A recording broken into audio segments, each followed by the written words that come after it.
Composite high school 625 ಅಂಕಗಳಿಗೆ 620 ಅಂಕಗಳನ್ನು ಪಡೆದು ಜಿಲ್ಲೆಗೆ ಕೀರ್ತಿಯನ್ನು ತಂದಿದ್ದಾರೆ.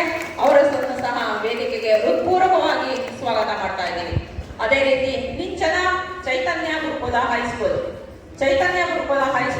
ನಿಂಚನ 625 ಅಂಕಗಳಿಗೆ 618 ಅಂಕಗಳನ್ನು ಪಡೆದು ಜಿಲ್ಲೆಗೆ ಕೀರ್ತಿಯನ್ನು ತಂದಿದ್ದಾರೆ. ಅವರು ಸಹ ವೇದಿಕೆಗೆ ಹೃತ್ಪೂರ್ವಕವಾಗಿ ಸ್ವಾಗತ ಮಾಡ್ತಾ ಇದ್ದೀವಿ. ಅದೇ ರೀತಿ ನಿವೇದಿತಾ SP ನವಚೇತನ ಹೈಯರ್ ಪ್ರೈಮರಿ ಸ್ಕೂಲ್ 625 ಅಂಕಗಳಿಗೆ 617 ಅಂಕಗಳನ್ನು ಪಡೆದಿರ್ತಕ್ಕಂಥ ವಿದ್ಯಾರ್ಥಿ, ಅವರು ಸಹ ವೇದಿಕೆಗೆ ಆಗಮಿಸಬೇಕಾಗಿ ವಿನಂತಿ ಮಾಡ್ಕೊಳ್ತಾ ಇದ್ದೀವಿ. ಯಾರಾದರೂ ವಿದ್ಯಾರ್ಥಿಗಳು ಬರೆದಿದ್ರೆ ಅವರ ಪರವಾಗಿ ಪೋಷಕರು ವೇದಿಕೆಗೆ ಬಂದ್ಬಿಟ್ಟು ಅವರ ಪ್ರಶಸ್ತಿಯನ್ನು ಸ್ವೀಕಾರ ಮಾಡಬೇಕು ಅಂತ ವಿನಂತಿ ಮಾಡ್ಕೊಳ್ತಾ ಇದ್ದೀವಿ. ಅಥವಾ ಅವರು ಶಾಲೆಯ ಶಿಕ್ಷಕಿಯರು, ಆ ವಿದ್ಯಾರ್ಥಿಗಳ ಶಾಲೆಯ ಶಿಕ್ಷಕಿಯರು ಹಾಗೂ ಶಿಕ್ಷಕರು ಯಾರಾದ್ರೂ ಇದ್ರೆ ವೇದಿಕೆಗೆ ಬಂದು ಆ ಪ್ರಶಸ್ತಿಯನ್ನು ಸ್ವೀಕಾರ ಮಾಡಬೇಕು ಅಂತ ವಿನಂತಿ ಮಾಡಿ. ಯಾರಾದ್ರೂ ಇದ್ರೆ ಬನ್ನಿ. ಅದೇ ರೀತಿ Adeep Basavaraj Euro school ICSE best topper 98.75%. ಈ ವಿದ್ಯಾರ್ಥಿ ಸಹ ವೇದಿಕೆಗೆ ಆಗಮಿಸಬೇಕಾಗಿ ವಿನಂತಿಸಿಕೊಳ್ತಾ ಇದ್ದೀವಿ.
Suma SD European school Davanagere, Kotresh DM Shri Vasavi higher primary school Davanagere, Vani Gujjar.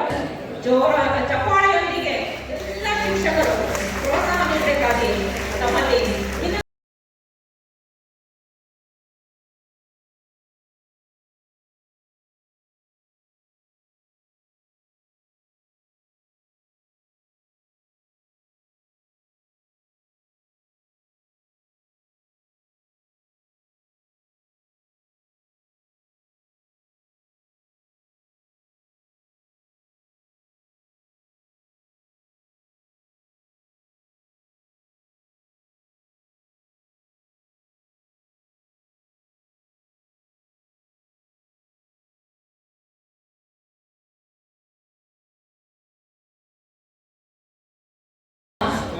ಸಂಸ್ಥೆಯ ಮಾಜಿ ಕಾರ್ಯದರ್ಶಿಗಳು ಉಮಾಪತಿ ಸರ್ ಹಾಗೂ ರಾಮಮೂರ್ತಿ ಸರ್ ವೇದಿಕೆಗೆ ಆಗಮಿಸಬೇಕು.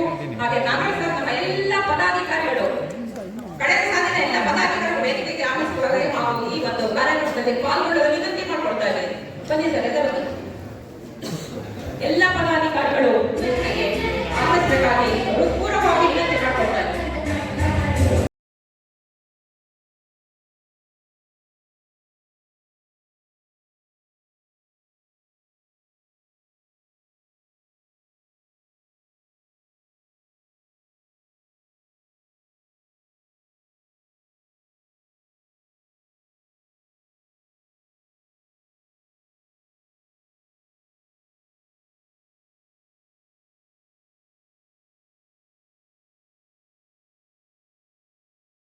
ಶಿಕ್ಷಕರಿಗೆ ನನ್ನ ಹೃದಯಪೂರ್ವಕವಾದಂಥ ಅಭಿನಂದನೆಗಳು. ಮತ್ತು ಕೆಲ ಮಕ್ಕಳು ಕೂಡ ಅತಿ ಹೆಚ್ಚು ಅಂಕ ಪಡೆದಿದ್ದೀರಿ, ಅವ್ರಿಗೂ ಕೂಡ ಹೃದಯಪೂರ್ವಕವಾದಂಥ ಅಭಿನಂದನೆಗಳು. ಈ ಈಗಾಗಲೇ ಮಂಜುನಾಥ್ ಅವರು ನಾನು ಏನು ಹೇಳಬೇಕು ಎಲ್ಲವನ್ನೂ ಹೇಳ್ಬಿಟ್ಟಿದ್ದಾರೆ, ಹಾಗಾಗಿ ನಾನು ಏನು ಹೇಳೋದಕ್ಕೆ ಗೊತ್ತಿಲ್ಲ. ಸೊ ರಿಸಲ್ಟ್ಸ್ ನಾನು ಅವತ್ತು ಹೇಳಿದ್ದೀನಿ, ಎಲ್ಲ ಶಿಕ್ಷಕರ ಹೆಡ್ ಮಾಸ್ಟರ್ಗಳ ಸಭೆಯಲ್ಲೂ ಕೂಡ ಹೇಳ್ತಾರೆ. ನಾನು ರಿಸಲ್ಟ್ ಅಷ್ಟೇ ಅಲ್ಲ, ರಿಸಲ್ಟು ಬೇಕು. ರಿಸಲ್ಟ್ ಆದರೆ ಮಕ್ಕಳಿಗೆ ಬೇರೆ ಜ್ಞಾನವನ್ನು ಕೂಡ ನೀವು ಪ್ರೋತ್ಸಾಹ ಮಾಡಬೇಕು. ಆಟಗಳಲ್ಲಿ ನೀವು ಅವನ್ನ ಮುಂದೆ ತರಬೇಕು. ಹೇಳಿದ್ರಲ್ಲ, ಲೆಫ್ಟ್ ಬ್ರೈನ್ ಅಷ್ಟೇ ವರ್ಕ್ ಆದ್ರೆ ಸಾಕು, ಮಕ್ಕಳಿಗೆ ರೈಟ್ ಬ್ರೈನ್ ವರ್ಕ್ ಆಗಬೇಕು. ರೈಟ್ ಬ್ರೈನ್ ವರ್ಕ್ ಆಗಬೇಕು ಅಂತಂದ್ರೆ ಇತರೆ ಚಟುವಟಿಕೆಗಳಲ್ಲಿ ಅವರನ್ನು ತೊಡಗಿಸ್ಬೇಕು. ಎಷ್ಟೋ ಶಾಲೆಗಳಲ್ಲಿ ಆಟದ ಸಾಮಾನುಗಳಿದ್ರೆ ಗಂಟು ಮುಟ್ಟೆಗೆ ಇಟ್ಬಿಟ್ಟಿದೆ. ಹಾಗಾಗಿ ಬೇರೆ ಚಟುವಟಿಕೆಗಳಲ್ಲೂ ಅವರನ್ನ ತೊಡಗಿಸ್ಕೊಳ್ಳೋದಕ್ಕೆ ಪ್ರೋತ್ಸಾಹ ಮಾಡಿ. ಎರಡನೇದು,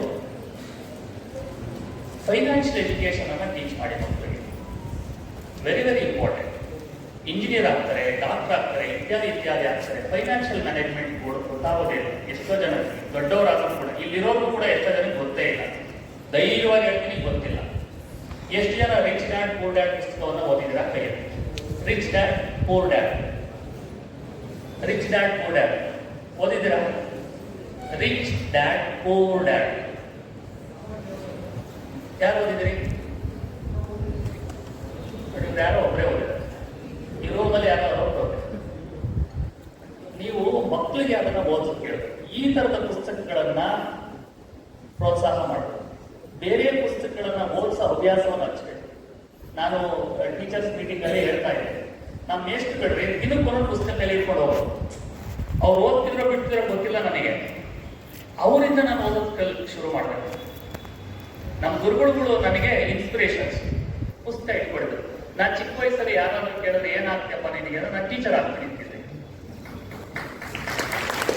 ನಮ್ಮ ಮನೆಯಲ್ಲಿ ಯಾರನ್ನ ಬಂದು ಈಗ ನಾವು ಏನಾಗಬೇಕು ಅಂತ ಹೇಳಿದ್ರೆ, ಇವತ್ತು ಯಾರ ಡಾಕ್ಟರ್ ಇಂಜಿನಿಯರ್ ಅಂತ ಹೇಳ್ತಾರೆ. ನನಗೆ ಕೇಳಿದ್ರೆ ಟೀಚರ್ಸ್ ಆಗ್ತೀನಿ ಅಂತ ಆಗ್ತಿದೆ. ಅದಾದ್ಮೇಲೆ ಯಾರನ್ನ ಕೇಳಿದ್ರೆ, ಆಮೇಲೆ ಯಾರೋ PUC ಓದ್ಬೇಕು, ಏನಾಗ್ತೀಯಪ್ಪ ನೀನು? ಕಂಡಕ್ಟರ್ ಆಗ್ತೀನಿ ಅಂತ ಹೇಳ್ತಿದ್ದೆ. ಯಾಕಂದ್ರೆ ಬಸ್ಸಲ್ಲಿ ಜಾಸ್ತಿ ಓಡಾಡ್ತೀನಿ. ಅವನು ಹೀರೋ ತರ ಕಾಣ್ತಾ ಇದ್ದ, ಕಂಡಕ್ಟರ್ ಡ್ರೈವರ್. ನೋಡಬೇಕು ನೀವು, ಮಕ್ಕಳು ಗಂಡು ಮಕ್ಕಳು ಬರೀ ಲಾರಿ ಬಸ್ ಇಟ್ಕೊಂಡಿರ್ತಾವೆ ಆಟದ ಸಾಮಾನ್ಯ. ನೆಕ್ಸ್ಟ್ ಡಿಗ್ರಿಗೆ ಹೋಗ್ತಿದ್ದಂಗೆ ನೀನೇನಾಗ್ತೇಪ್ಪ ಅಂದ್ರೆ ನಾನು ಕಾನ್ಫಿಡೆಂಟ್ ನಮ್ಮ ತಹಶೀಲ್ದಾರ್ ಆಗಬೇಕು, AC ಆಗಬೇಕು. ಆಯ್ಕೆಗಳು ಬದಲಾವಣೆ ಆಗ್ತಾ ಹೋಗ್ತಾ ಇದೆ. ಒಬ್ಬ ಮಕ್ಕಳಿಗೆ ಅವ್ರಿಗೇನು ಗೊತ್ತಿರೋದಿಲ್ಲ, ರಾ ಮೈಂಡ್ ಇರುತ್ತೆ. ನಿಮ್ಮ ಪಾತ್ರ ಬಹಳ ಮುಖ್ಯವಾಗಿರ್ತದೆ. ನಾವು ಹೆಂಗೆ ಮೋಲ್ಡ್ ಮಾಡ್ತೀವಿ, ನಾವು ಮೋಲ್ಡ್ ಮಾಡೋದೇ ಬೇಕಾಗಿಲ್ಲ. ನಾವು ಆ ರೀತಿ ನಡ್ಕೊಂಡ್ರು ಸಾಕು, ನಾವು ಅದು ಪ್ರೋತ್ಸಾಹ ಮಾಡೋದು ಸಾಕು. ಮಿಕ್ಕಿದ್ದವ್ರು ಹೋಗ್ತಾರೆ. ನೀವು ಕೈ ಹಿಡಿದು ಕಲಿಸುವಂಥದ್ದು ಅವಶ್ಯಕತೆನೇ ಇಲ್ಲ. ಮಕ್ಕಳಿಗೀಗ ಬಹಳ ಬುದ್ಧಿವಂತಿರ್ತಾರೆ. ಇವತ್ತು ಯಾಕೆ ಬುದ್ಧಿವಂತಿದ್ದಾರೆ ಅಂದ್ರೆ, ಇವತ್ತು ಅಷ್ಟೊಂದು ಜ್ಞಾನ ಮತ್ತು ಒಂದು ಪುಸ್ತಕ ಓದಬೇಕು ಅಂತ ಹೇಳಿದ್ರೆ ನಾವು ಅಮಿನೂರಲ್ಲಿ ಓದ್ಕೊಂತ ಹೋಗ್ತಾ ಇದ್ದೀವಿ. ಇವತ್ತು ಯಾವುದೇ ಪುಸ್ತಕವನ್ನು ನೀವು ಗೂಗಲ್ ಮಾಡಿದ್ರೆ ಡೌನ್ಲೋಡ್ ಮಾಡ್ಕೊಂಡು ಕೂತದ ಕಡೆನೆ ಓದ್ಬೋದು.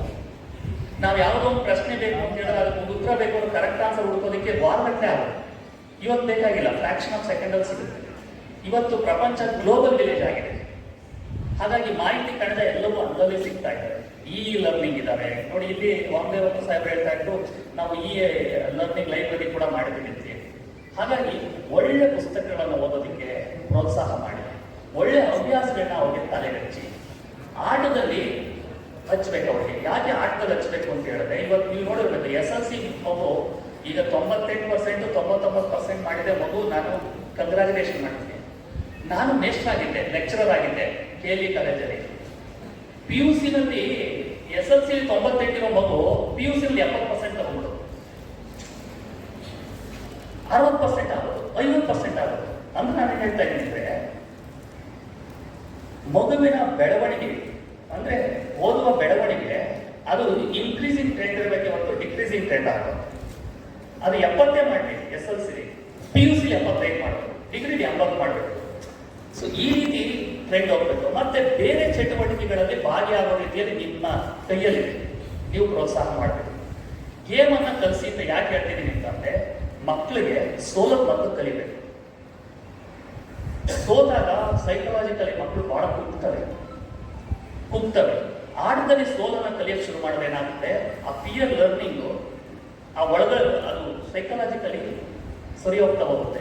ಇಲ್ಲಾಂದ್ರೆ ಏನಾಗುತ್ತೆ, ಯಾವುದೋ ಒಂದು ಲೈಫಲ್ಲಿ ಫೇಲ್ಯೂರ್ ಆಗ್ಬಿಟ್ರೆ ಮಗು ಸೈಕಲಾಜಿಕಲಿ ಕೂತ್ಬಿಡುತ್ತೆ. ಅದಕ್ಕೆ ನಾನು ಹೇಳೋದು, ಬೇರೆ ಆಕ್ಟಿವಿಟೀಸ್ನ ಇನ್ವಾಲ್ವ್ ಮಾಡ್ರಿ, ಬೇರೆ ಆಕ್ಟಿವಿಟೀಸ್ ಇನ್ವಾಲ್ವ್ ಮಾಡ್ರಿ ಅಂತ ಹೇಳಿ. ಬೇರೆ ಆಕ್ಟಿವಿಟೀಸ್ ಇನ್ವಾಲ್ವ್ ಮಾಡಿದ್ರೆ ಚೆನ್ನಾಗಿ ಸುಸ್ತಾಗುತ್ತೆ, ಚೆನ್ನಾಗಿ ನಿದ್ದೆ ಬರುತ್ತೆ, ಮೈಂಡ್ ರೆಸ್ಟ್ ಆಗುತ್ತೆ, ಬಾಡಿ ರೆಸ್ಟ್ ಆಗುತ್ತೆ, ಎನರ್ಜಿ ಬೆಳಗ್ಗೆ ಜಾಸ್ತಿ ಇರುತ್ತೆ. ಅರ್ಥ ಆಯ್ತಾ? ಹಾಗಾಗಿ ನನ್ನ ಒಂದು ಮನೆಗೆ ರಿಸಲ್ಟ್ ಬೇಕೇ ಬೇಕು ನನಗೆ. ನಾನು ಯಾಕೆ ಟಾಪ್ 5 ಹೇಳಿದ್ದೀನಿ ಅಂತ ಹೇಳಿದ್ರೆ, ಇನ್ಕ್ರಿಮೆಂಟಲ್ ಒಂದೇ ಸರಿ ನಾನು ಆಗ್ಲೇ ನನ್ನ ಬೆಟ್ಟನ್ನು ಮುಟ್ಟಕ್ಕಾಗಲ್ಲ ಅಂತ, ಬಟ್ ಟಾಪ್ 5 ನಾವು ಬರಬಹುದು, ಅಸಾಧ್ಯವೇನಿಲ್ಲ. ಹಾಗಾಗಿ ನೀವೆಲ್ಲರೂ ಕೂಡ ಕೆಲಸ ಮಾಡ್ತೀರಿ ಅಂತ ಹೇಳಿ ನಾನು ನಂಬಿದ್ದೇನೆ, ಭರವಸೆ ಇಟ್ಟಿದ್ದೇನೆ. ನೀವೆಲ್ಲರೂ ಮಾಡ್ತೀರಿ. ನಾನು ಈ ಹೇಳಿದಂತ ಇದನ್ನ ಒಂದೊಂದು ಪುಸ್ತಕ ಇಟ್ಕೊಂಡು ಹೋಗ್ರಿ. ನೀವು ಹೇಳೋದು ಬೇಡ, ನೋಡುತ್ತೆ ಮಗು, ಪಿಕಪ್ ಮಾಡುತ್ತೆ, ಗೊತ್ತಾಯ್ತಾ? ಹಾಗಾಗಿ ಇವತ್ತಿಲ್ಲಿ ಕರೆಸಿದ್ದಕ್ಕೆ ನನಗೆ ಮಂಜುನಾಥ್ ಅವರಿಗೆ ವಿಶೇಷವಾಗಿ ನಾನು ಧನ್ಯವಾದ ಹೇಳ್ತೀನಿ. ಮಂಜುನಾಥ್ ಅವ್ರ ಜೊತೆ ನಾನು 2013ರಿಂದ ಇದ್ದೀನಿ, ನಾನು ಜಗಳ ಮಾಡ್ತಿದ್ದೆ ನಾನು ಮಂಜುನಾಥ್ ಸೈದ್ಧಾಂತಿಕವಾಗಿ. ಹಾಗಾಗಿ ನಾನು ಯಾವುದು ಬರೋದಕ್ಕಂದ್ರೆ ನಾನು ಪ್ರೈವೇಟ್ ಕಾರ್ಯಕ್ರಮಗಳೇ ಶಿಕ್ಷಕರು ಒಂದು ಬರ್ತಿದ್ರಪ್ಪ ಅಂತ ಹೇಳಿ ಬಂದೆ, ಗೊತ್ತಾಯ್ತಾ? ಇದುವರೆಗೂ ನಾನು ಸರ್ಕಾರಿ ಕಾರ್ಯಕ್ರಮ ಬಿಟ್ಟು ಯಾವುದು ಬೇರೆ ಕಾರ್ಯಕ್ರಮಗಳಿಗೆ ಆಫೀಸ್ ಅವರಲ್ಲಿ ಹೋಗಿಲ್ಲ. ಹಾಗಾಗಿ ನನ್ನೆಲ್ಲರಿಗೂ ಕೂಡ ಶುಭವಾಗಲಿ. ನೀವೆಲ್ಲ ಒಳ್ಳೆ ಕೆಲಸ ಮಾಡ್ತಾ ಇದ್ರಿ, ಒಳ್ಳೆ ಕೆಲಸ ಮಾಡಿ ನಮ್ಮ ಜಿಲ್ಲೆಗೆ ಒಳ್ಳೆ ಹೆಸರು ತಗೊಂಬನ್ನಿ. ನಮ್ಮ ಸಚಿವರು ಮತ್ತು ನಮ್ಮ MP ಮೇಡಮ್ ಅವರು ಒಂದು ಟಾರ್ಗೆಟ್ ಕೊಟ್ಟಿದ್ದಾರೆ ನಮಗೆ. ಸೊ ಈ ವರ್ಷ ನಾವು ಒಳ್ಳೆ ಪ್ರಗತಿಯನ್ನು ಸಾಧಿಸಬೇಕು ಅಂತ. ಆ ನಿಟ್ಟಿನಲ್ಲಿ ನಾವೆಲ್ಲರೂ ಕೂಡ ನೀವೆಲ್ಲರೂ ಸೇರಿ ಒಟ್ಟಿಗೆ ಜೊತೆಯಾಗಿ ಕೆಲಸ ಮಾಡೋಕ್ಕೆ ಶುಭವಾಗಲಿ. ನಮಸ್ಕಾರ.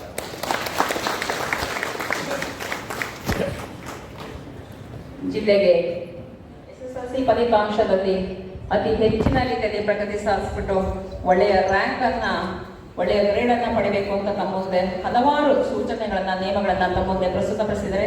ಹಾಗಾಗಿ ಇಲ್ಲಿರ್ತಕ್ಕಂಥ ಎಲ್ಲ ಶಿಕ್ಷಕರು ಪ್ರತಿಜ್ಞೆ ಮಾಡಿ ಇವತ್ತಿಂದಲೇ ನಾವು SSLC ಜಿಲ್ಲೆಗೆ ಟಾಪರ್ ಆಗಿ ರಿಸಲ್ಟ್ ಕೊಡ್ತೀವಿ ಅಂತೇಳಿ ಈಗ ನಮ್ಮ ಮಾನ್ಯ ಜಿಲ್ಲಾಧಿಕಾರಿಗಳಿಗೆ ಸನ್ಮಾನ ಸಮಾರಂಭ, ನಮ್ಮ ಎಲ್ಲ ಪದಾಧಿಕಾರಿಗಳು ವೇದಿಕೆ ಮೇಲೆ ಆಗಮಿಸಬೇಕು ಅಂತ ವಿನಂತಿ ಮಾಡ್ಕೊಡ್ತೀನಿ.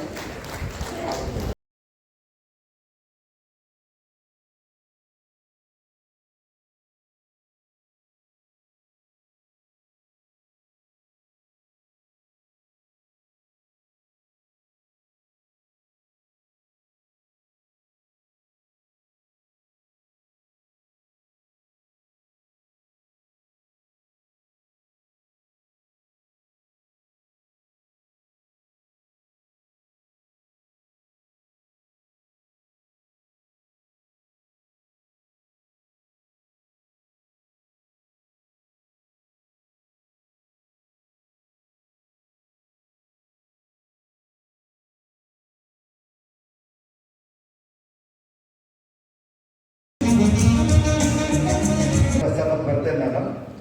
ಇಂದು ಈ ವೇದಿಕೆಯಲ್ಲಿ ನಮ್ಮೊಂದಿಗೆ ಇವತ್ತು ಮುಖ್ಯ ಅತಿಥಿಗಳಾಗಿ, ಉದ್ಘಾಟಕರಾಗಿ ನಮ್ಮ ಸಂಸದರು ಬರಬೇಕಾಗಿತ್ತು.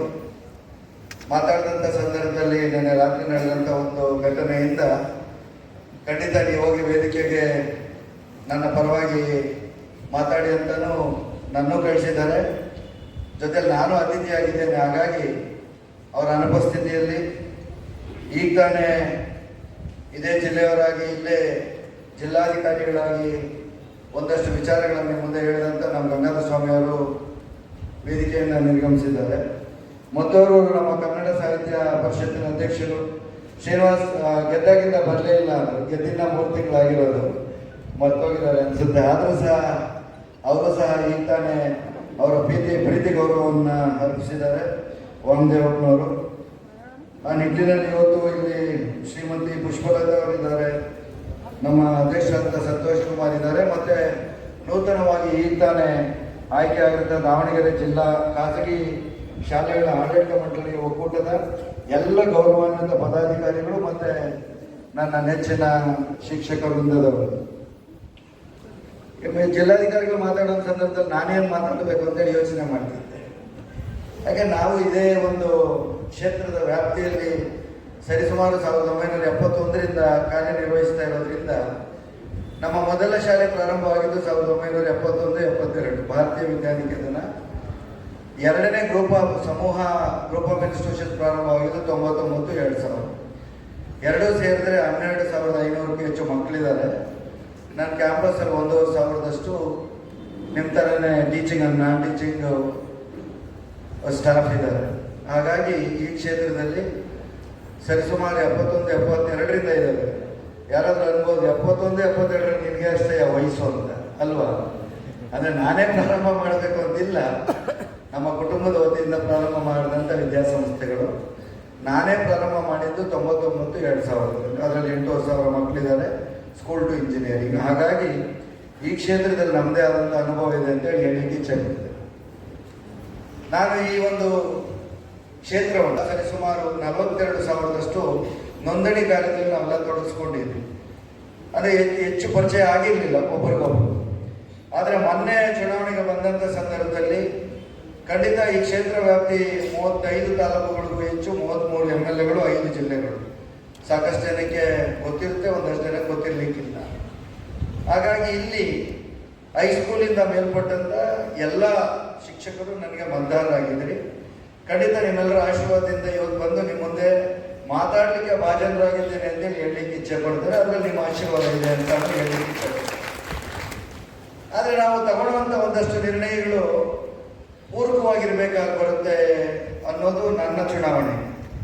ನನ್ನ ಚುನಾವಣೆಯಲ್ಲಿ ಖಾಸಗಿ ಶಿಕ್ಷಣ ಸಂಸ್ಥೆಗಳ ಒಕ್ಕೂಟಗಳು, ಆವತ್ತು ನಾನು ನಮ್ಮ ಸಂತೋಷ್ ಕುಮಾರ್ ಅವರ ಅವರ ಒಂದು ಚೇಂಬರಲ್ಲಿ ಕೂತ್ಕೊಂಡು ಒಂದಷ್ಟು ಡಿಸ್ಕಷನ್ ಮಾಡಿದಾಗ ಅವರ ಅಂತರಾಳದ ಒಂದು 10 ಹಲವಾರು ವಿಚಾರಗಳನ್ನು ಹಂಚ್ಕೊಂಡ್ರು. ಆವಾಗ ನನಗನ್ನಿಸ್ತು, ನಾನೇನು ಅಲ್ಲಿ ಹೇಳಲಿಕ್ಕೆ ಹೋಗ್ಲಿಲ್ಲ, ನಮ್ಮದು ವಿದ್ಯಾಸಂಸ್ಥೆಗಳಿದೆ ಸರ್, ನೀವು ನನಗೊಂದು ಸಹಾಯ ಮಾಡಬೇಕು ಅಂತೇಳಿ ಅಷ್ಟು ಮಾತ್ರ ನನ್ನ ಭಿನ್ನವತ್ತಡೆ ಅವರ ಮುಂದೆ ಇತ್ತು. ಆದರೆ ಅವರು ಒಂದಷ್ಟು ಸ್ವಚ್ಛವಾಗಿ ಒಂದಷ್ಟು ಅಂತರಾಳದ ವಿಚಾರಗಳನ್ನು ಹೇಳಿದಾಗ ಅನ್ನಿಸ್ತಿತ್ತು ನನಗೆ, ನಿಮ್ಮನ್ನೆಲ್ಲ ಮುನ್ನಡೆಸಲಿಕ್ಕೆ ಈ ಥರದವ್ರು ಬೇಕಾಗುತ್ತೆ ಅನ್ನೋದು ಅನ್ನಿಸ್ತಿತ್ತು. ಆದರೆ ಇವತ್ತು ಮುನ್ನಡೆಸಲಿಕ್ಕೆ ಮುಂದಾಳತ್ವ ವಹಿಸ್ಕೊಂಡು ಅಧ್ಯಕ್ಷರಾಗಿದ್ದಾರೆ ಅಂದರೆ ಖಂಡಿತ ನಾನು ಖುಷಿಯಿಂದ ಬರಬೇಕಾಗುತ್ತೆ. ಯಾಕಂದರೆ ಅವರ ಅಂತರಾಳದ ವಿಚಾರಗಳನ್ನು ನನ್ನ ಹತ್ರ ಹಂಚ್ಕೊಂಡಾಗ ನನ್ನ ಮನಸ್ಸು ಅವತ್ತೇನು ಹೇಳಲಿಕ್ಕೆ ಇಚ್ಛೆ ಇರಲಿಲ್ಲ. ಯಾಕೆ ಹೇಳಿ, ನಾನು ಒಬ್ಬ ಅಭ್ಯರ್ಥಿಯಾಗಿ ಮತ ಕೇಳಲಿಕ್ಕೆ ಬಂದಿದ್ದೆ, ಹೌದಲ್ಲ? ಅಂತ ಸಂದರ್ಭದಲ್ಲಿ ಇಲ್ಲ ಇದು ಸರಿ ಇಲ್ಲ, ನೀವು ಮುಂದಾಳತ್ವ ವಹಿಸಿ, ಅದು ಸರಿ ಇಲ್ಲ ಅಂತ ಹೇಳುವಂತ ಒಂದು ಸಮಯ ಸಂದರ್ಭ ಆಗಿರಲಿಲ್ಲ, ಹೌದಲ್ಲ? ಆ ಸಮಯ ಸಂದರ್ಭದಲ್ಲಿ ನನಗೆ ಏನು ಕೆಟ್ಟದು ಏನು ಒಳ್ಳೇದು ಅಂತ ಗೊತ್ತಿದ್ರೂ ಸಹ ನಾನೇನು ಹೇಳುವಂತ ಪರಿಸ್ಥಿತಿಯಲ್ಲಿ ಇರಲಿಲ್ಲ. ಯಾಕಂದ್ರೆ ನಿಮ್ಮ ಶಿಕ್ಷಕ ವೃಂದಗಳನ್ನ ಏನು ಪ್ರತಿನಿಧಿಸುವಂತ ಪ್ರತಿನಿಧಿಗಳು ಯಾರಿರ್ತಾರೆ ಅವರು ಹೇಗಿರಬೇಕು ಅನ್ನೋದಕ್ಕೆ ಇವತ್ತು ಅವ್ರ ಜೊತೆಯಲ್ಲಿ ಮಾತಾಡಿದಂಥ ಸಂದರ್ಭದಲ್ಲಿ 3 ವಿಚಾರಗಳನ್ನು ಅವ್ರು ಹೇಳಿದಾಗ ಖಂಡಿತ ನನಗೆ ಅನ್ನಿಸ್ತು, ಖಂಡಿತ ಒಂದಷ್ಟು ಬದಲಾವಣೆ ಈ ಕ್ಷೇತ್ರದಲ್ಲಿ ಆಗುತ್ತೆ, ನಾನು ಇವರಿಗೆ ಪೂರಕವಾಗಿರಬೇಕು ಅಂತ. ಅಧ್ಯಕ್ಷನಾದವನು ಈಗ ಸತತವಾಗಿ ಮುಂದುವರಿಯೋಂಗಿಲ್ಲ ಅನ್ನೋ ಒಂದು ನಿರ್ಣಯ ಖಂಡಿತ ನಾನು ಅದಕ್ಕೆ ನನ್ನ ಸಹಮತ ಇದೆ ಅಂತ ಹೇಳಿ. ಪದಾಧಿಕಾರಿಗಳಾದಂಥವ್ರು, ಪ್ರಧಾನ ಕಾರ್ಯದರ್ಶಿಗಳಾದಂಥವರು ರಾಜ್ಯದ ಯಾವುದೇ ಸಂಘಟನೆಗಳಲ್ಲಿ ತೊಡಗಿಸ್ಕೊಳ್ಳೋಂಗಿಲ್ಲ, ನಿಮ್ಮ ಸೀಮಿತವಾಗಿ ಜಿಲ್ಲೆಗೆ ಕೆಲಸ ಮಾಡಬೇಕು ಅಂತಿದೆಯಲ್ಲ, ಖಂಡಿತ ಅದಕ್ಕೂ ನನ್ನ ಸಹಮತ ಇದೆ. ಇವೆಲ್ಲ ಯಾಕೆ ಮುಂದಕ್ಕೆ ಬರ್ತೇನೆ ನಾನು, ಯಾಕೆ ಅಂತ ಹೇಳಿದ್ರೆ ಒಂದು ನಿಖರವಾಗಿ ಕೆಲಸ ಮಾಡುವಂಥ ಸಂದರ್ಭದಲ್ಲಿ ನಿಮ್ಮ ರೆಪ್ರೆಸೆಂಟೇಟಿವ್ ಹೇಗಿರಬೇಕು ಅನ್ನೋದಾಗುತ್ತೆ, ಹೌದಲ್ವಾ? ನಿಮ್ಮ ಒಳದನ್ನು ಬಿಟ್ಟು ರಾಜ್ಯದಲ್ಲಿ ಎಲ್ಲೋ ಹೋಗಿ ನಾನು ಕೆಲಸ ಮಾಡ್ತೀನಿ ಅಂತ ಹೇಳಿದ್ರೆ ಖಂಡಿತ ಆದರೆ ಒಂದು ಸಂಘಟನೆ ಡಿಫೀಟ್ ಆಗುತ್ತೆ, ಹೌದಾನೆ? ಈಗ ನನ್ನ ಹಿನ್ನೆಲೆಗೆ ಬರ್ತೇನೆ, ಒಂದಷ್ಟು ಜನಕ್ಕೆ ಹೇಳಿದ್ದೆ, ಒಂದಷ್ಟು ಜನಕ್ಕೆ ಗೊತ್ತಿಲ್ಲ ಅಂತ ಭಾವಿಸ್ತಾರೆ. ವಿದ್ಯಾಸಂಸ್ಥೆಗಳ ಬರುತ್ತೆ, ಯಾರು ಹೇಳೋರು ಬೇಕು, ಹೌದಾನೆ? ಹಾಗಾಗಿ ಅವ್ರು ಕೇಳ್ತಾರೆ ಬರುತ್ತೆ ಅಂದಿದ್ದಕ್ಕೆ ಕೇಳಿ ಕೇಳಿ ಕೇಳಿ ಬಂದೇ ಬಿಡ್ತಾರೆ. ಹಾಗಾಗಿ ಯಾಕೆ ಶಿಕ್ಷಕರ ಜೀವನದಲ್ಲಿ ಶಾಶ್ವತವಾಗಿ ಉಳಿದೋಗ್ತಾರೆ ಅಂದ್ರೆ ನಮ್ಮ ಜೀವನದಲ್ಲಿ ಒಂದಷ್ಟು ತಿರುವುಗಳಲ್ಲಿ ಅವ್ರು ನಿಂತಿರ್ತಾರೆ, ಹೌದಲ್ಲ? ಅವರ ಸಲಹೆ ಸೂಚನೆಗಳನ್ನು ತಗೊಂಡಾಗ ನಿಂತೋಗ್ತಾರೆ, ತಗೊಂಡಿದ್ದಾಗ ಅವ್ರ ಜ್ಞಾಪಕ ಇರಲ್ಲ. ಅವ್ರ ಸಲಹೆ ಸೂಚನೆ ತಗೊಂಡಿದ್ದಕ್ಕೆ ಫಸ್ಟ್ PUC ಪಾಸ್ ಆಯಿತು, ಸೆಕೆಂಡ್ PUC ಬಂದ್ಮೇಲೆ ಫಾರ್ಮಸಿ ಮಾಡಿದೆ. ಫಾರ್ಮಸಿ ಮಾಡಾದ್ಮೇಲೆ ಒಬ್ಬ ಗುರುಗಳಿದ್ರು, ವಿಕ್ಟೋರಿಯಾ ಹಾಸ್ಪಿಟಲ್ ಫ್ಲೂಯಿಡ್ ಸೆಕ್ಷನ್ ಅಲ್ಲಿ ಕೆಲಸ ಮಾಡ್ತಿದ್ದೆ ನಾನು. ಅವ್ರ ಗುರುಗಳಿರೋ ದಡ್ಡನ ಮಗನ PCMB ಮಾಡಿ ಇಲ್ಲಾಕೋ ಬಂದೆ ನೋಡಿ, ಹೆಂಗೈತೆ ನೋಡಿ, ಅಲ್ಲೊಬ್ಬರು ಸ್ಟಾರ್ಟ್ ಮಾಡಿದೆ. ಏನ್ ಮಾಡ್ಬೇಕು ಇಲ್ಲ, ಎಂಟ್ರೆನ್ಸ್ ಬರೆಯೋ, ಎಲ್ಲರೂ ಎಂಟ್ರೆನ್ಸ್ ಬರೀತಾವ್ರೆ, ಇಂಜಿನಿಯರಿಂಗ್ ಸೀಟ್ ಸಿಗುತ್ತೆ ಅಂತ ಎಂಟ್ರೆನ್ಸ್ ಬರ್ಬೇಕು. 1498ನೇ ರ್ಯಾಂಕ್ ನಾವು ಬಂತ ಅವಕ್ಕೆ ಎಂಟ್ರೆನ್ಸ್ ಬರೆದಾಗ RV ಕಾಲೇಜಲ್ಲಿ ಸೀಟ್ ಸಿಕ್ತು. RV ಪ್ರತಿಷ್ಠಿತ ಕಾಲೇಜ್, ಆದರೆ ನನಗೆ ಬೇಕಾಗಿದ್ದು BMS ಕಾಲೇಜ್. ಅಲ್ಲಿ ಸಿಕ್ಕಿದ್ದು ಮೆಕ್ಯಾನಿಕಲ್, ನಾನು ಕೇಳಿದ್ದು ಯಾವುದು ಸಿವಿಲ್. ಹಾಗಾಗಿ ಯಾಕೆ ಹೇಳಿ ಸಿವಿಲ್, ಮ್ಯಾಥ್ಸ್ ಅಲ್ಲಿ ತುಂಬ ಡಲ್ಲು ನಾನು. ಎಲ್ಲರೂ ಹೇಳೋದು, ಸಿವಿಲಲ್ಲಿ ಹೋದ್ರೆ ಮ್ಯಾಥ್ಸ್ ಕಡಿಮೆ ಇರುತ್ತೆ, ಬೇರೆ ಎಲ್ಲದರಲ್ಲಿ ಹೋದ್ರು ಬರೀ ಮ್ಯಾಥ್ಸ್ ಅಂತ. ಅದೊಂದು ಭಯ ಅಲ್ಲ, ಕಾಡ್ತಾ ಇರುತ್ತಲ್ಲ. ಹಾಗಾಗಿ BMS ಕಾಲೇಜಲ್ಲಿ ಸಿವಿಲ್ ಇಂಜಿನಿಯರಿಂಗ್ ತಗೊಂಡೆ. ಅದನ್ನು ಮುಗಿಸಿ ಮನೆಗೆ ಬಂದರೆ ಮನೇಲಿ ಅಣ್ಣ ಏನೋ ಹೇಳ್ತಾನೆ, ನಿಮ್ಮ ಅಪ್ಪನಾಕಿದ ಆಲದ ಮರ ಯಾವುದೂ ಇಲ್ಲ, ಆ ಲೈಬ್ರರಿಯಲ್ಲಿ ಕೂತ್ಕೊಂಡು ಓದು, ಯಾವ್ದಾದ್ರು ಒಂದು ಗೌರ್ಮೆಂಟ್ ಕೆಲಸಕ್ಕೆ ಹೋಗೋದು. ಲೈಬ್ರರಿಯಲ್ಲಿ 11 ತಿಂಗಳು ಕೂತ್ಕೊಂಡು ಓದಿದಾಗ ಮೊದಲನೇದು PSI, ಎರಡನೇದು ಸೆಂಟ್ರಲ್ ಎಕ್ಸೈಸು, ಮೂರನೇದು AWE ಸೆಲೆಕ್ಷನ್ನು, 4ನೇ KS ನೋಡಿ ಇಷ್ಟು ಸೆಲೆಕ್ಷನ್ಸ್ ಆಗಿದೆ. PSIಗೆ ಯಾಕೆ ಹೋದ್ವಿ ಅಂದರೆ ಆವತ್ತಿಗೆ ಇಮ್ಯಾಜಿನ್ ನಾವು 1991 ಕಾಕಿ ಡ್ರೆಸ್ ಹಾಕೊಂಡು ಹೇಗಿರುತ್ತೆ ಅಂತ ಊರುಗಳಲ್ಲಿ ಮಾತಾಡೋದು. ಪೊಲೀಸ್ ಅಂದರೆ ಹೊಡಿಬೋದು, ಅರೆಸ್ಟ್ ಮಾಡ್ಬೋದು, ಏನು ಬೇಕಾದ್ರೂ ಮಾಡ್ಬೋದು. ಅದಕ್ಕೆ ಪೊಲೀಸ್ ಆಫೀಸರ್ ಆಗಿ ಮೈಸೂರಿಗೆ ಹೋದೆ. 5 ವರ್ಷಕ್ಕೆ KS ರಿಸಲ್ಟ್ಸ್ ಬಂತು. ನೋಡಿ ಹೇಗಿರುತ್ತೆ ಅಂತ. KS ರಿಸಲ್ಟ್ಸ್ ಬಂದು ಹಾಲ್ ಟಿಕೆಟ್ ಬಂದಿರಲಿಲ್ಲ, ಎಲಿಜಿಬಿಲಿಟಿ ಆಗಿದ್ದೆ. ನಾನು ಹೋಗಿ ಕೇಳಿದ್ರೆ ಅದು ಸೆಕ್ರೆಟರಿ ಅಂತಾನೆ, ಆಗ್ಬಿಡುತ್ತೆ ಅಂದರೆ ನಿಮ್ದೆಲ್ಲ ಹೋಗ್ರಿ ಅಂತ. ಕಾಕಿ ಡ್ರೆಸ್ ಹಾಕೊಂಡು ಕೆಲಸ ಬೇರೆ ಮಾಡ್ತಾ ಇದ್ದೀನಿ, ಸಿಟ್ಟು ಮೂಡ್ ಮೇಲೆ ಇರುತ್ತೆ, ಹೌದಲ್ಲ. ಅವ್ನಿಗೆ ಹೇಳ್ದೆ, ನಿನ್ನ ಡ್ಯೂಟಿ ನೀನು ಮಾಡಯ್ಯ, ಫಸ್ಟ್ ಮುಚ್ಕೊಂಡು ನಾನು ಹಾಲ್ ಟಿಕೆಟ್ ಕೊಡು, ಆಗುತ್ತೆ ಬಿಡುತ್ತೆ ಅನ್ನೋದು ನಿನ್ನ ನಿರ್ಣಯ ಅಲ್ಲ. ನಾನು ಅಲ್ಲಿ ಇಂಟ್ರೋಲ್ ಏನು ಫೇಸ್ ಮಾಡ್ತೀರ ನನ್ನ ಹಣೆ ಬರ ನನ್ನ ನಿರ್ಣಯ ಅಂತೇಳಿ ರೋಪ್ ಹಾಕಿದೆ. ರೋಪ್ ಹಾಕಿದ್ದಕ್ಕೆ ಎಲ್ಲಿದೆಯಾ ಅಂದರು. ಮೈಸೂರಲ್ಲಿ ಪೊಲೀಸ್ ಆಫೀಸರ್ ಆಗಿದ್ರೆ ಸರ್ ಕೂತ್ಕೊಳ್ಳಿ ಸರ್ ಅಂತ ಹೇಳ್ಬಿಟ್ಟು ಹಾಲ್ ಟಿಕೆಟ್ ತರಿಸ್ಬಿಟ್ಟು. ಇಂಟ್ರೋಲ್ ಹೇಗಿತ್ತು ಅಂತ ಹೇಳಿದ್ರೆ, ಇಂಟ್ರೋ ಹೋದರೆ ನಿಮ್ಗೆ ಗೊತ್ತಿದೆ ಅವತ್ತು 60 ಮಿನಿಮಮ್ 140 ಮ್ಯಾಕ್ಸಿಮಮ್ ಇತ್ತು. KS ಯಾರು ಬರ್ದಿದ್ರು ಅವ್ರಿಗೆ ಅನುಭವ ಇರುತ್ತೆ, ಬರ್ದಿದ್ರಲ್ಲ. ನಾನು ಇಂಟ್ರೋಲ್ಲಿ ಹೋದ್ರೆ ಅವ್ರೇನು ಕೇಳ್ತಾರೆ, ನಮ್ಮ ಅಪ್ಪನ ಇಷ್ಟು ಕೇಳ್ತಾರೆ, ನಿಮ್ಮ ಅಪ್ಪ ಏನು. ನಾನು ಏನೇನೋ ಓದ್ಕೊಂಡು ಹೋಗ್ಬಿಟ್ಟಿದ್ದೆ, ಜನರಲ್ ನಾಲೆಡ್ಜ್ ಎಲ್ಲ ಕೇಳ್ಬಿಡ್ತಾರೆ ಅವರು. ಯಾವುದು ವರ್ಲ್ಡಲ್ಲಿ ಯಾವ್ದಾದ್ರು ಈವೆಂಟ್ಸ್ ಆಗಿದೆ, ಕರೆಂಟ್ ಅಫೇರ್ಸ್ ಎಲ್ಲ ಓದ್ಕೊಂಡು ಹೋದ್ರೆ ನಮ್ಮ ಅಪ್ಪನ ಕೇಳ್ತೀನಿ. ನಾನು ಹಿಂಗೆ ಅಂದ್ಕೊಂಡು, ಸರ್ ನಮ್ಮ ಅಪ್ಪನ ಪ್ರಸ್ತುತ ಇಲ್ಲಿ ಅಂತ ಕೇಳಿದ್ರೆ ನನಗೆ ಕೋಪ ಬಂದಿತ್ತು. ಇಂಟ್ರೋಲ್ ಅವರಿಗೆಲ್ಲ 62.57 ಕೊಟ್ಟು, ಆದರೂ ನನ್ನ +1 ಸೆಲೆಕ್ಷನ್. ಹಾಗಾಗಿ ಇದು ನಮ್ಮ ನಾವುಗಳು ಜೀವನದಲ್ಲಿ ನಮ್ಮ ಕೆರಿಯರ್ ಗೈಡೆನ್ಸ್ ಇಲ್ಲ, ಕೆರಿಯರ್ ಕೌನ್ಸಿಲಿಂಗ್ ಇಲ್ಲ. ಈಗಂತಲ್ಲ ನಮ್ಮ DC ಅವ್ರು ಹೇಳ್ದಂಗೆ ಆಂಡ್ರಾಯ್ಡ್ ಮೊಬೈಲ್ ಇಲ್ಲ, ಅಲ್ಲೇ ಡೌನ್ಲೋಡ್ ಮಾಡೋಕ್ಕೆ ನಮ್ಗೇನೋ ಗೊತ್ತಿಲ್ಲ, ಹೌದು ತಾನೆ. ಈ ದಾರಿಯಲ್ಲಿ ಹೋಗ್ಬೇಕು ಅಂತ ಹೇಳೋರೇ ಇಲ್ವಲ್ಲ ನಮಗೆಲ್ಲ. ಅಂಥ ಸಂದರ್ಭದಲ್ಲಿ ನಾವು ಜೀವನ 2-3 ವರ್ಷ ವೇಸ್ಟ್ ಆದರೂ ಸಹ ಒಂದು ಗುರಿ ತಲುಪುವಂಥ ಪರಿಸ್ಥಿತಿ ಆಗಿದೆ. ಹಾಗಾಗಿ ಇವತ್ತು ನೀವುಗಳು ಗುರಿ ತಲುಪಿಸುವಂಥ ಒಂದು ವೃತ್ತಿಯಲ್ಲಿದ್ದೀರ. ಅದು ಇತ್ತೀಚೆಗೆ ಒಂದಷ್ಟು ಬದಲಾವಣೆಗಳು ಶಿಕ್ಷಣ ಕ್ಷೇತ್ರದಲ್ಲಿ ಬರ್ತಾ ಇದೆ. ಖಾಸಗಿಯವರಿಗೆ ಸ್ಪರ್ಧೆ ಕೊಡುವಂಥ ಮಟ್ಟಕ್ಕೆ ಸರ್ಕಾರ ಚಿಂತನೆ ಮಾಡ್ತಿದೆ, ಹೌದಲ್ಲ.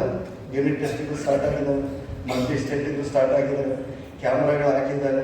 ಹೇಗೆ ಎಕ್ಸಾಮ್ ಮಾಡ್ತೀರಾ ಅನ್ನೋದನ್ನ ನೋಡ್ತಾ ಇರ್ತಾರೆ ಕೂತ್ಕೊಂಡು, ಸೆಂಟ್ರಲೈಸ್ ಕೂತ್ಕೊಂಡು ನೋಡ್ತಿರ್ತಾರೆ. ಎಲ್ಲ ಕಡೆ CC ಕ್ಯಾಮ್ರಾಗಳನ್ನು ಹಾಕಿ ಮಕ್ಕಳು ಹೇಗೆ ಎಕ್ಸಾಮ್ ಬರೀತಾರೆ ಅಂತ ನೋಡ್ತಾರೆ, ಹೌದು ತಾನೆ. ಮೊನ್ನೆ 18ನೇ ತಾರೀಕು ನಾನು 2 ಎಕ್ಸಾಮ್ ಬರೆದೆ. ನನ್ನ ವಯಸ್ಸು 58. ನಾನು ಲಾ ಎಕ್ಸಾಮ್ ತಗೊಂಡಿದ್ದೆ, ಫಸ್ಟ್ ಇಯರ್ ಮಾಡಿಬಿಟ್ಟು ಬಿಟ್ಬಿಟ್ಟಿದ್ದೆ. ಈ ಪಾಲಿಟಿಕ್ಸ್ ಬಂದಮೇಲೆ ಬಿಟ್ಬಿಟ್ಟೆ. ಗೋಲ್ಡನ್ ಅಪರ್ಚುನಿಟಿ ಅಂತೇಳಿ ಎಲ್ಲ ಲೆಟರ್ ಕಳಿಸಿದ್ರು. ನನ್ನ ಮನೇಲಿ ನಾನು ಹೆಂಡತಿ ML XML ಇದ್ದಾಳೆ. ಅವಾಗ ಹೇಳಿದ್ರೆ, ಬುದ್ಧಿ ಇಲ್ವಾ ಈ ವಯಸ್ಸಲ್ಲಿ ನೀನು ಯಾವಾಗ ಎಕ್ಸಾಮ್ ಬರೆಯಕ್ಕೆ ಹೋಗ್ತೀನಿ, ಮಗನ ಮದುವೆ ಇಟ್ಕೊಂಡು ಅಂತ ಹೇಳಿದೆ. ಅದೇನೋ ಅನ್ನಿಸ್ತು. ನನ್ನ ಜೊತೆ ಒಂದು ಸ್ನೇಹಿತ ಹೇಳಿದ, ಒಂದು ಚಾನ್ಸ್ ಕೊಟ್ಟವ್ರಂತೆ ಬರ್ದ್ಬಿಡು ಅಂತ.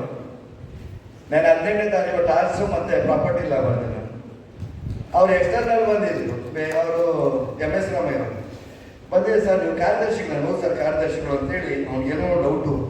ಹೇಳ್ತೀನಿ ಕೇಳಿ, ಎಷ್ಟು ಬುದ್ಧಿವಂತರು ಟೀಚರ್ ಅಂತ. ಚೆನ್ನಾಗಿ ಬರೀತಾ ಇದ್ರೆ ಸರ್, ಚೆನ್ನಾಗಿ ಬರೀತಾ ಇದ್ರೆ ಸರ್, ಅದರಲ್ಲಿ ಏನಾದರೂ ಇಟ್ಕೊಂಡು ಬರೀತಾವನೇನೋ ಅಂತ ಅವರೇ ಡೌಟು. ನನಗೆ ಅರ್ಥ ಆಗ್ತಾ ಇದೆ. ನಾನು ಪೊಲೀಸ್ ಆಫೀಸರ್ ಆಗಿದ್ದು, ಚೆನ್ನಾಗಿ ಬರ್ತಾ ಇದ್ರೆ ಸರ್, ಎಲ್ಲ ಅಟೆಂಡ್ ಮಾಡಿದೆ ಸರ್, ಅದು ಎತ್ಕೊಟ್ಟಿಗೆ ಅಂತ ಏನಾದ್ರು ಉದುರುತ್ತೆ ಅನ್ನೋದು. ನಾನಂದೆ ಸರ್, ಅಲ್ಲಿ CC ಕ್ಯಾಮ್ರಾ ಇದೆ, ನಾನು ಬಂದಿದ್ದೆ MLC ಆಗಿದ್ದೀನಿ. ಈಗ ನೀವೇನು ಸರ್ ನಂದೇ ಪೇಪರ್ ಉದುರಿಸ್ತಾ ಇದ್ದೀರ. ಹಾಗಾಗಿ ಇವತ್ತಿಗೆ ಹೇಗಿದೆ ಸಿಸ್ಟಮ್ ಅಂತ ನಂತರ ನಾವು ಬರೆಯೋಕೆ ಅವೆಲ್ಲ ಇರಲಿಲ್ಲಲ್ಲ. ಈಗ ಅವರೇ ಕೂತ್ಕೊಂಡು ನೋಡ್ತಿರ್ತಾರೆ ಸರ್. ಅಲ್ಲಿ ಇವರು ಪ್ರಿನ್ಸಿಪಾಲ್ ಚೇಂಬರ್ ಕೂತ್ಕೊಂಡ್ರೆ ಅರ್ಧ ಗಂಟೆ ಯಾವ್ಯಾವ ರೂಮಲ್ಲಿ ಏನೇನು ನಡೀತಾ ಇರ್ತದೆ ಅಲ್ಲೇ ನೋಡ್ಬೋದು, ಇಲ್ಲೇ ಉದುರಿಸೋದೇನಿಲ್ಲ.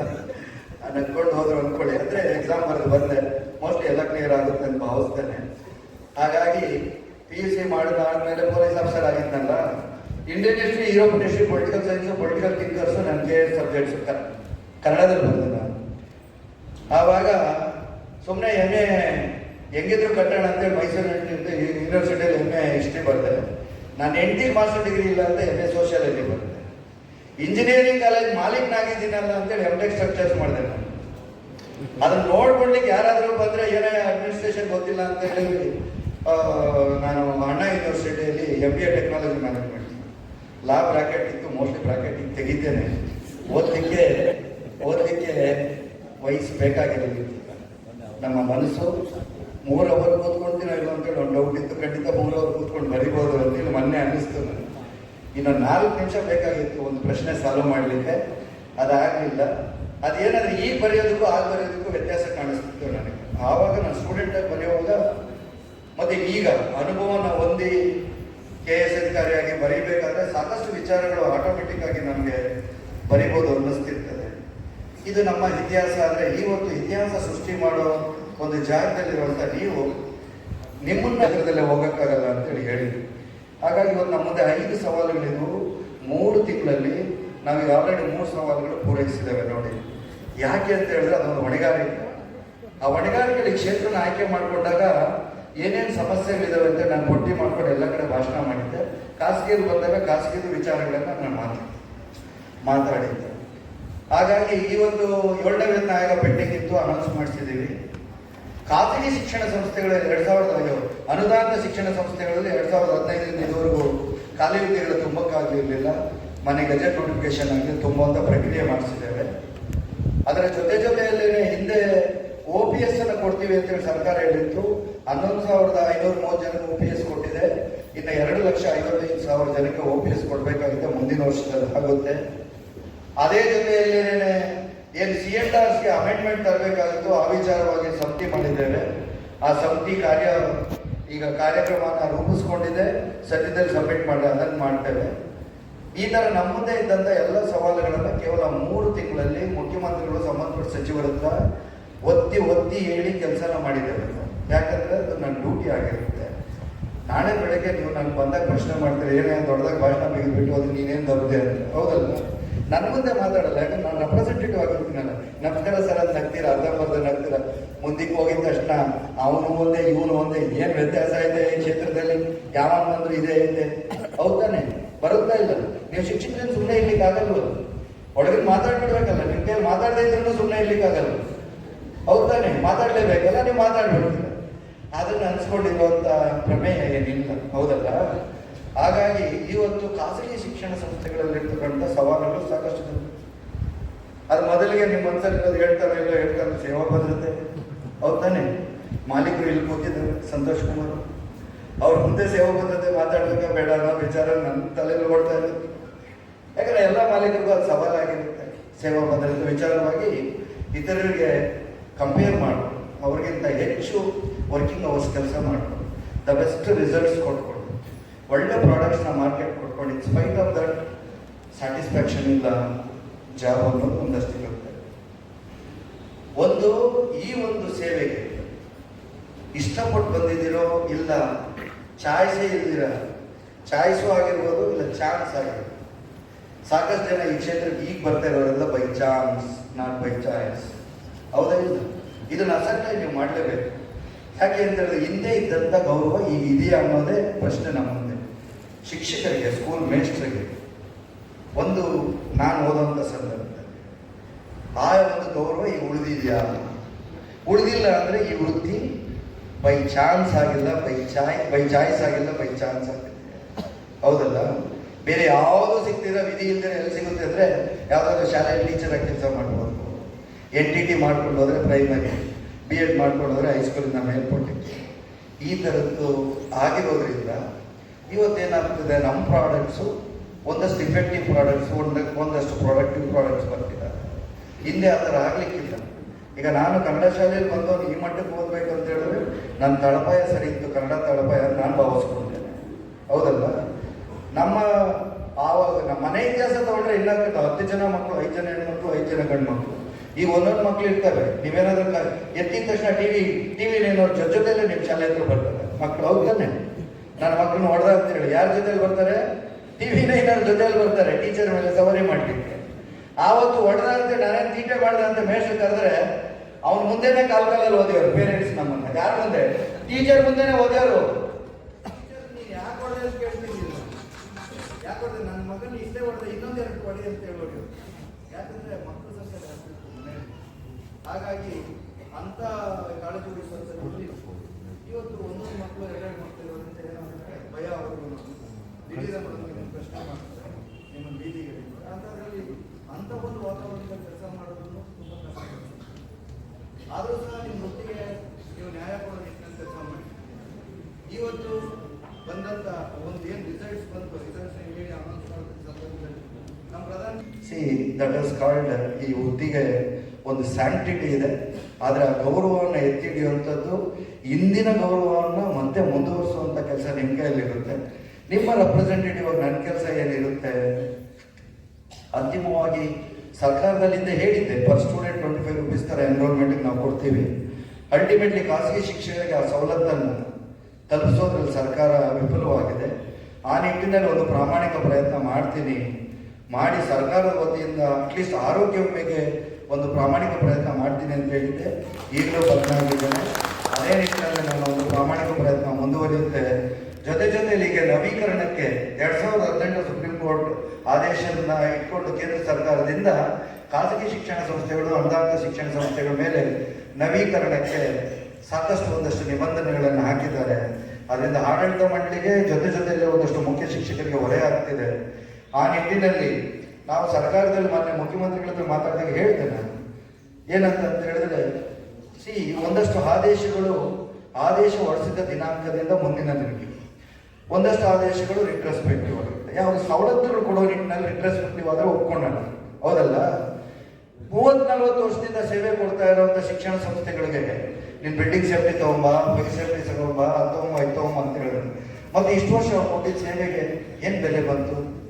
ಹಾಗಾಗಿ ಹೊಸದಾಗಿ ಪ್ರಾರಂಭ ಮಾಡುವಂಥ ಶಿಕ್ಷಣ ಸಂಸ್ಥೆಗಳಿಗೆ ಏನು ಕೇಂದ್ರ ಸರ್ಕಾರದಿಂದ ಸುತ್ತೋಲೆ ಹೊರಡಿಸಿದ್ರೆ ಅದನ್ನು ಅನ್ವಯಿಸೋ ನಿಟ್ಟಿನಲ್ಲಿ ಕ್ಯಾಬಿನೆಟ್ನಲ್ಲಿ ನೀವು ಡಿಸಿಷನ್ ತಗೊಳ್ಳಿರಿ. ಆದರೆ ಈ ಹಿಂದೆ ಈಗಾಗಲೇ ಸೇವೆ ಕೊಡ್ತಾ ಇರುವಂಥ ಶಿಕ್ಷಣ ಸಂಸ್ಥೆಗಳಿಗೆ ಅದು ತುಂಬ ಹೊರೆ ಆಗ್ತಿದೆ. ಅದರಿಂದ ಕರಪ್ಷನ್ ಜಾಸ್ತಿ ಆಗ್ತಿದೆ. ಆ ನಿಟ್ಟಿನಲ್ಲಿ ಖಂಡಿತ ನೀವುಗಳು ಕ್ರಮ ವಹಿಸಬೇಕು ಅಂತೇಳಿ ಹೇಳಿದ್ದೇನೆ. ಖಂಡಿತ ಮುಖ್ಯಮಂತ್ರಿಗಳು ನಾನು ಏನೇನು ತೊಗೊಂಡೋಗಿನೋ ಅದನ್ನೆಲ್ಲ ಮಾಡಿದ್ದಾರೆ. ಇಲ್ಲಿ ನಮ್ಮ ಮೊನ್ನೆ ಮಾತಾಡುವಂಥ ಸಂದರ್ಭದಲ್ಲಿ KDP ಮೀಟಿಂಗಲ್ಲಿ ಇದ್ದೆ ನಾನು. 2 ಥರ ಯೋಚನೆ ಮಾಡೋದು. ಒಂದು, ನಾನು ನಿನ್ನ ಸ್ಥಾನದಲ್ಲಿ ನಿಂತ್ಕೊಂಡ್ರೆ ಪರಿಸ್ಥಿತಿ ಏನು ಅಂತ, ಹೌದಲ್ಲ? 5ನೇ ತಾರೀಕು ಸಂಬಳ ಬರಬೇಕು, ಮನೆ ನಡೆಸಬೇಕು, ಮಕ್ಕಳು ಫೀಸ್ ಕಟ್ಟಬೇಕು, EMI ಕಟ್ಟಬೇಕು, ಸಣ್ಣ ಪುಟ್ಟ ಚೀಟಿ ಹಾಕ್ಬಿಟ್ಟು ಕಟ್ಟಬೇಕು ಅಂತ 5ನೇ ತಾರೀಕು ಬರೋ ಸಂಬಳ 25ನೇ ತಾರೀಕು ಬಂದರೆ ಸಂಸಾರ ನಡೆಸೋದು ಕಷ್ಟ, ಹೌದಲ್ಲ? ಯಾಕಂದರೆ ಶಿಕ್ಷಕರು ಜೀವನ ಪೂರ್ತಿ 2 ಸಾಧಿಸಕ್ಕಲ್ಲ. ಒಂದು ಮಕ್ಕಳನ್ನ ಓದಿಸೋದು, ಒಂದು ಸಣ್ಣ ಮನೆ ಕಟ್ಕೊಳೋದು, ಅವ್ರು ಮದುವೆ ಮಾಡೋದು, ಇಷ್ಟಕ್ಕೆ ಅವ್ರ ಜೀವನ ಎಲ್ಲ ಸ್ಯಾಟಿಸ್ಫೈ ಆಗ್ಬಿಡ್ತದೆ, ಅವ್ರ ತಾನೆ? ಇಲ್ಲ ಏನೋ ದೊಡ್ಡದಾಗಿ ದಪ್ಪ ಹಾಕಿದ್ದೀನಿ ಅನ್ನೋ ಶಿಕ್ಷಕರು ಯಾರು ಇರ್ಲಿಕ್ಕಿಲ್ಲ. ಅಂಥ ಸಂದರ್ಭದಲ್ಲಿ ನಾನು ಹೇಳೋದು, ಅವ್ರಿಗೆ ಕರೆಕ್ಟಾಗಿ ಆನ್ ಟೈಮ್ಗೆ ಸಂಬಳ ಬರೋ ನಿಟ್ಟಿನಲ್ಲಿ ನಾವುಗಳು ಅಧಿಕಾರಿಗಳು ನೋಡಬೇಕಾಗುತ್ತೆ. ಅಂಥದ್ದು ಖಂಡಿತ ಒಂದಷ್ಟು ವ್ಯತ್ಯಾಸಗಳಾಗಲಿದ್ದಾಗ ನೋಡ್ಕೊಳ್ಳೋಂಥ ಹೊಣೆಗಾರಿಕೆ ನಮ್ಮ ಮೇಲೇ ಇರುತ್ತೆ, ಜೊತೆಯಲ್ಲಿ ಸಂಬಂಧಪಟ್ಟ ಇಲಾಖೆಯವ್ರ ಮೇಲೇ ಇರುತ್ತೆ. ಅದನ್ನೇ ಹೇಳಿದೆ ನಾನು, 25 ರೂಪಾಯಿ ಪರ್ ಸ್ಟೂಡೆಂಟ್ ಪ್ರಕಾರ ನಾವು ಕಟ್ತೇವೆ ಸರ್ಕಾರಕ್ಕೆ. ಟೀಚರ್ಸ್ ವೆಲ್ಫೇರ್ ಫಂಡು ಸಂಪೂರ್ಣವಾಗಿ ಖಾಸಗಿ ಶಿಕ್ಷಕರಿಗೆ ಬಳಕೆ ಆಗ್ತಿಲ್ಲ. ಈ ನಿಟ್ಟಿನಲ್ಲಿ ಈಗಾಗಲೇ ಪ್ರಸ್ತಾಪ ಇಟ್ಟಿದ್ದೇನೆ ನಾನು. ಆರೋಗ್ಯ ವಿಮೆಯನ್ನು ಅವ್ರು ಕೊಡಲೇಬೇಕು ಅಂತೇಳಿ ಈ ನಿಟ್ಟಿನಲ್ಲಿ ನಾನು ಪ್ರಾಮಾಣಿಕ ಪ್ರಯತ್ನ ಮಾಡ್ತೇನೆ ಅಂತೇಳಿ ನಾನು ಈಗ ಈ ಮುಂದೆ ವಿಚಾರ ಮಾಡಿದ್ದು ಅದೇ ವಿಚಾರವಾಗಿ ಅದನ್ನು ಪ್ರಾಮಾಣಿಕ ಪ್ರಯತ್ನ ಮಾಡ್ತೇನೆ. ಏನು ಟೀಚರ್ಸ್ ವೆಲ್ಫೇರ್ ಫಂಡ್ ಇದೆಯಲ್ಲ, ಅದು ಸ್ವಲ್ಪ ಸದ್ಬಳಕೆ ಎಲ್ಲ ಟೀಚರ್ಸ್ಗೆ ಆಗಬೇಕಲ್ಲ. ಟೀಚರನ್ನು ಡಿಫೈನ್ ಮಾಡಿದ್ರೆ ಯಾರು? ಒನ್ಲಿ ಖಾಸಗಿ ಟೀಚರ, ಒನ್ಲಿ ಏಡೆಡ್ ಟೀಚರ, ಅಥವಾ ಒನ್ಲಿ ಸರ್ಕಾರಿ ಟೀಚರ ಅಲ್ವಾ? ಹಾಗಾಗಿ ಆ ನಿಟ್ಟಿನಲ್ಲಿ ನಾವು ಪ್ರಯತ್ನ ಮಾಡ್ತೇವೆ. ನಮ್ಮ ಅಧಿಕಾರಿಗಳು ಸಹ ಖಂಡಿತ ಅದೇ ನಿಟ್ಟಿನಲ್ಲಿ ಯಾರಿಗೂ ತೊಂದರೆ ಆಗದೆ ನಿಟ್ಟಿನಲ್ಲಿ ಕಾರ್ಯನಿರ್ವಹಿಸಬೇಕು. ಸರ್ಕಾರ ಸುತ್ತೋಲೆಗಳು ಆಗಿಂದಾಗೆ ಬರ್ತಾ ಇರ್ತವೆ, ಒಂದಷ್ಟು ಬದಲಾವಣೆಗೆ ತರೋ ನಿಟ್ಟಿನಲ್ಲಿ ಮಾಡ್ತಿರ್ತಾರೆ. ಆದರೂ ಸಹ ಮಾನವೀಯತೆ ದೃಷ್ಟಿಯಿಂದನೂ ನಾವು ಒಂದಷ್ಟು ವಿಚಾರಗಳನ್ನು ತಗೊಳ್ಳೋವಂಥದ್ದು ಇರುತ್ತೆ. ಆ ನಿಟ್ಟಿನಲ್ಲಿ ಖಂಡಿತ ನಾನೆಲ್ಲ ನಿಮ್ಮ ಜೊತೆಲಿ ಇರ್ತೇನೆ ಅಂತ ಹೇಳ್ತಾ ಈ ಸಂದರ್ಭದಲ್ಲಿ ಅವಕಾಶವನ್ನು ಕಲ್ಪಿಸ್ಕೊಟ್ಟಂಥ ಸಂತೋಷ್ ಕುಮಾರ್ಗೆ, ಹೊಸದಾಗಿ ಆದಂಥ ಏನು ಇವತ್ತು ಅಧ್ಯಕ್ಷರು ಮತ್ತು ಪದಾಧಿಕಾರಿಗಳಾಗಿದ್ದೀರ ಜಿಲ್ಲಾ ಮಟ್ಟದಲ್ಲಿ ಮತ್ತು ರಾಜ್ಯ ಮಟ್ಟದಲ್ಲಿ ಜಿಲ್ಲಾ ಮಟ್ಟಕ್ಕೆ ಮಾತ್ರ ಜಿಲ್ಲಾ ಮಟ್ಟಕ್ಕೆ ಮಾತ್ರ ಖಂಡಿತ ಈ ಜಿಲ್ಲೆಯ ಟೀಚರ್ಸ್ ಒಳಿತನ್ನು ತಲೆಯಲ್ಲಿ ಇಟ್ಕೊಂಡು ನೀವು ಕಾರ್ಯೋನ್ಮುಖರಾಗಿ ಅಂಥ ಸಂದರ್ಭದಲ್ಲಿ ಖಂಡಿತ ನೀವು ಯಾವುದೇ ಕಾರಣದಲ್ಲಿ ಯಾವುದೇ ಕಾಲಘಟ್ಟದಲ್ಲಿ ನನ್ನ ಕರೆದ್ರೆ ನಾನು ಇರ್ತೇನೆ ನಿಮ್ಮ ಜೊತೆಯಲ್ಲಿ. ಆತಂಕ ಪಡೋದು ಬೇಡದಿಲ್ಲ. ಸರ್ಕಾರದ ಮಟ್ಟದಲ್ಲಿ ಏನಾಗಬೇಕಾದ್ರೂ ಖಂಡಿತ ಮುಂಚೂಣಿಯಲ್ಲಿ ನಾನು ನಿಲ್ತೇನೆ. ಈ ಎಲ್ಲ ಜಿಲ್ಲೆಗಳಲ್ಲಿ ಒಂದೊಂದು ನಮ್ಮ ಕಚೇರಿ ಓಪನ್ ಆಗ್ತಿದೆ, ಸರ್ಕಾರಿ ಕಚೇರಿ. ಈಗ ಆಲ್ರೆಡಿ ಚಿತ್ರದುರ್ಗದಲ್ಲಿ ಒಂದು ಜಾಗ ಕೊಟ್ಟಿದ್ದಾರೆ, ಇಲ್ಲೂ ಲೆಟರ್ ಕೊಟ್ಟಿದ್ದೇನೆ, DC ಅವರೊಂದು ಅಲಾಟ್ ಮಾಡ್ತಾರೆ. ಅಂಥ ಸಂದರ್ಭದಲ್ಲಿ ಈ ಭಾಗದಲ್ಲಿ ನೋಡ್ಕೊಡ್ಲಿಕ್ಕೆ ನಮ್ಮದೇ ಆದಂಥ ವ್ಯಕ್ತಿಗಳಿರ್ತಾರೆ. ನೀವು ಹೋಗಿ ಅವರ ಆಹ್ವಾನಗಳನ್ನು ಸ್ವೀಕಾರ ಮಾಡ್ಬೋದು. ಅದು ನನಗೆ ವಿಧಾನಸೌಧದಲ್ಲಿ 5004 ಹೊಸ ಬ್ಲಾಕಲ್ಲಿ ನನಗೆ ಒಂದು ಕೊಠಡಿಯನ್ನು ಕೊಟ್ಟಿದ್ದಾರೆ LHಲ್ಲಿ. ಏನಾದರೂ ಇದ್ರೆ ಅಲ್ಲಿ PA ಅಭಿಷೇಕ್ ಅಂತ ಇರ್ತಾನೆ. ಬೆಂಗಳೂರು ಕಡೆ ಬಂದಾಗ ನಿಮ್ಮ ಕೆಲಸಗಳಿದ್ರೆ ನೇರಕ್ಕೆ ಅಲ್ಲಿ ಬನ್ನಿ, ನಾನು ಸಹ ಸಿಗ್ತಾ ಇರ್ತೇನೆ ಅಂತೇಳಿ ಹೇಳ್ತಾ ಈ ಒಂದು ಸಂದರ್ಭದಲ್ಲಿ ಹೊಸ ಏನು ಜಿಲ್ಲಾ ಮಟ್ಟದ ಶಿಕ್ಷಕರ ಖಾಸಗಿ ಶಿಕ್ಷಕರ ವೆಲ್ಫೇರ್ ಬೆಳೆಸಲಿಕ್ಕೆ ಆಗಿರುವಂಥ ಸಂಘಟನೆ ಅಥವಾ ಸಂಘ ಎರಡೂ ಒಂದು ಪಾಸಿಟಿವ್ ಆಗಿ ಮೂವ್ಮೆಂಟ್ ಆಗಲಿ, ಜೊತೆಯಲ್ಲೇ ಅವರಿಗೆ ಸವಲತ್ತನ್ನು ಕಲ್ಪಿಸುವ ನಿಟ್ಟಿನಲ್ಲಿ ಏನು ಮಾಡ್ಬೋದು ಅಂತೇಳಿ ನೀವು ಜಿಲ್ಲಾ ಸಂಘ ಪೂರ್ವಕವಾಗಿ ಯೋಚನೆ ಮಾಡಿ ಆ ನಿಟ್ಟಿನಲ್ಲಿ ನಾನು ನಿಮ್ಮ ಜೊತೆಲಿ ಕೈ ಜೋಡಿಸ್ತೇನೆ. ಮುಂದಿನ ದಿನಗಳಲ್ಲಿ ಒಂದಷ್ಟು ನಿವೇಶನಗಳು ಒದಗಿಸುವಂಥದ್ದು, ಸವಲತ್ತುಗಳನ್ನು ಕೊಡಿಸುವಂಥ ನಿಟ್ಟಿನಲ್ಲಿ ನಾವು ಕಾರ್ಯೋನ್ಮುಖರಾಗೋಣ. ಜೊತೆಯಲ್ಲಿ ಒಂದು ಶಿಕ್ಷಕರ ವೆಲ್ಫೇರ್ಗೋಸ್ಕರವಾಗಿ ನೀವು ಒಂದು ಏನು ಕೋಆಪರೇಟಿವ್ ಸೊಸೈಟಿಯನ್ನು ಓಪನ್ ಮಾಡಿ, ಒಳ್ಳೆಯದಾಗುತ್ತೆ. ಒಂದಷ್ಟು ತ್ವರಿತವಾಗಿ ಕೈ ಸಾಲ ಕೊಡುವಂಥದ್ದು, ಮನೆ ಸಾಲ ಕೊಡುವಂಥ ಕೆಲಸನ ಮಾಡಿದ್ರೆ ನಿಮ್ಮನ್ನು ವೆಲ್ಫೇರ್ ಬಳಸಲಿಕ್ಕೆ ನಿಮ್ಮದೇ ಆದಂಥ ಒಂದು ಕೋಆಪರೇಟಿವ್ ಬ್ಯಾಂಕ್ ಬೇಕಾಗುತ್ತೆ. ಆ ನಿಟ್ಟಿನಲ್ಲಿ ನಾನು ಸಹ ನಿಮ್ಮ ಜೊತೆಲಿ ಇರ್ತೇನೆ. ಯಾಕಂದರೆ ನಾನು ಸಹ ಒಂದಷ್ಟು ಕೋಆಪರೇಟಿವ್ ಬ್ಯಾಂಕ್ ನಡೆಸ್ತಾ ಇದ್ದೇನೆ. ತುಂಬ ಸ್ವಚ್ಛವಾಗಿ 10 ವರ್ಷಗಳಿಂದ ಆಡಳಿತ ನಡೆಸಿದ್ದೇವೆ. ಅಲ್ಲಿ ಏನಂದರೆ ಸಣ್ಣ ನಿಮ್ಮ ನೀಡ್ಸನ್ನು ತುಂಬಲಿಕ್ಕೆ ಒಂದು ಸಣ್ಣ ಸಹಾಯ ಮಾಡುವಂಥ ಬ್ಯಾಂಕ್ ಬೇಕಾಗುತ್ತೆ ನಮ್ಮದೇ ಆದಂಥ.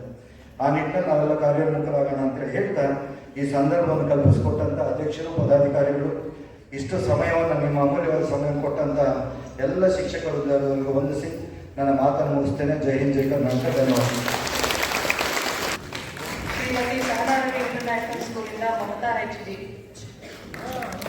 ಫಸ್ಟ್ ವೇವ್ ಸ್ಕೂಲಿಂದ Pushpalatha S, smart kids public ಸ್ಕೂಲಿಂದ ಅಶ್ವಿನಿ HS, ರಾಷ್ಟ್ರೋತ್ತರ ವಿದ್ಯಾಲಯದಿಂದ ಆಸ್ವಾಮಿ B, ಪ್ರಕೃತಿ ವಿದ್ಯಾಲಯ ಶಾಲೆಯಿಂದ ಕವಿತಾ K, ಗುರುಕುಲ ಸ್ಕೂಲಿಂದ ದೀಪಿಕಾ M, ಶ್ರೀ ಜ್ಞಾನ ಭಾರತಿ ಸ್ಕೂಲಿಂದ Sudha M,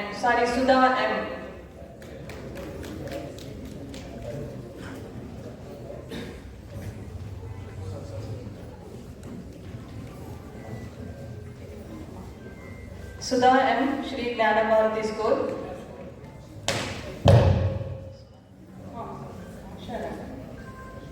smart kids public ಶಾಲೆಯಿಂದ ಆಶಾ ರಾಣಿ HS, ಜ್ಞಾನ ಭಾರತಿ ಸ್ಕೂಲಿಂದ ಸುಧಾ M, ಶ್ರೀ ವಿನಾಯಕ ಕಾನ್ವೆಂಟ್ ಇಂದ GM ಲತಾ,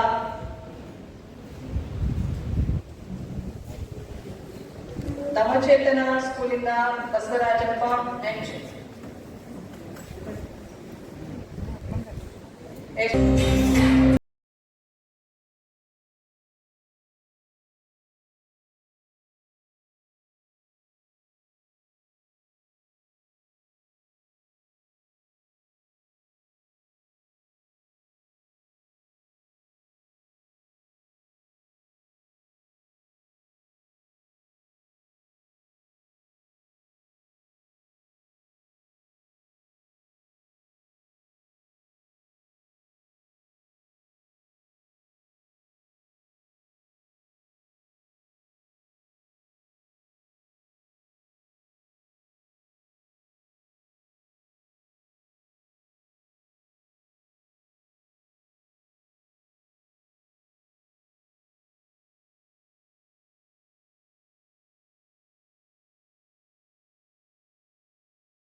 ಅಷ್ಟೊಂದಿಸ ಆಲಿಕರಾಹಿಗೆ ಪ್ರಾಥಮಿಕ ಶಾಲೆ ಹಾಗೂ ಪ್ರೌಢಶಾಲೆ ಇವರು ವೇದಿಕೆಗೆ ಬಂದು ಪ್ರಶಸ್ತಿಯನ್ನು ಸ್ವೀಕಾರ ಮಾಡಬೇಕು ಅಂತೇಳಿ ವಿನಂತಿ ಮಾಡ್ಕೊಳ್ತಾ ಇದ್ದಾರೆ.